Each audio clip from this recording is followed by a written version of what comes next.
There is a burn ban in effect tonight across North Carolina, and much of our area is under a rare red flag warning. The dry, windy conditions put us at a high risk for dangerous wildfires. Thank you for joining us. I'm Gerald Owens. And I'm Lena Tillett here in the WRAL Severe Weather Center with meteorologist Mike Mays. So folks have to be careful not to burn anything, but it's going to be a nice weekend. Oh yeah, warmer than what we had today, but it's a combination of that warmer air and wind that will increase the fire danger. And this is the red flag warning, Lena. All the counties highlighted in pink have that higher risk for fires during the day tomorrow. The bottom line is we're expecting strong gusty winds from the west, 15 to 20 miles per hour. When we have a west wind coming down the mountains that severely dries the air out, could see winds up to 35 miles per hour. So you have the warmer, drier air with relative humidities down to 15 to 20%. So that will really dry out the environment. The problem is with these conditions, and if a fire starts, it will spread rapidly. So we urge you not to do any burning. We have that burn ban in effect, as Gerald mentioned, and that high fire danger, and that'll be especially focused tomorrow. 73 the high, mostly sunny skies, that west wind 10 to 20. The good news is Sunday the conditions lessen. The wind's not quite so strong, partly to mostly sunny skies, 72. There is rain on the horizon. I'll outline the latest timing with Futurecast coming up in less than 15 minutes. All right, thank you, Mike. Again, let's talk about that burn ban. Hazardous fire conditions prompting an open burn ban across all 100 counties in our state. WRAL's Aaron Thomas joining us now live. Aaron, if someone violates this ban, they'll have to pay big.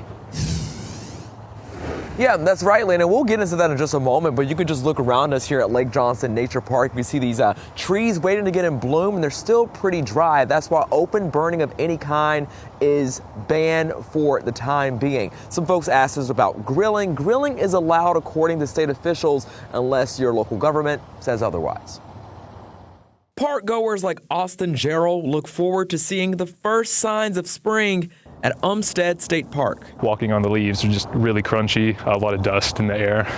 You can kind of tell that, just a single spark would kind of set things off. Officials are seeing wildfire activity increase due to dry conditions. Hundreds of acres are currently burning in western North Carolina. A statewide burn ban on open burning and campfires is in effect to prevent future disasters. When we see that the long-range forecast does not indicate any improvement or perhaps the conditions are going to worsen over time, then that's when a burn ban may be necessary. Philip Jackson from the North Carolina Forest Service says even with recent rain, vegetation remains dry. And in order to turn green and wake up from winter dormancy, if you will, they require a whole lot more moisture. So they're pulling additional moisture from the ground at a quicker rate than they are, say, the summer or the fall. Some people burn debris in preparation for spring.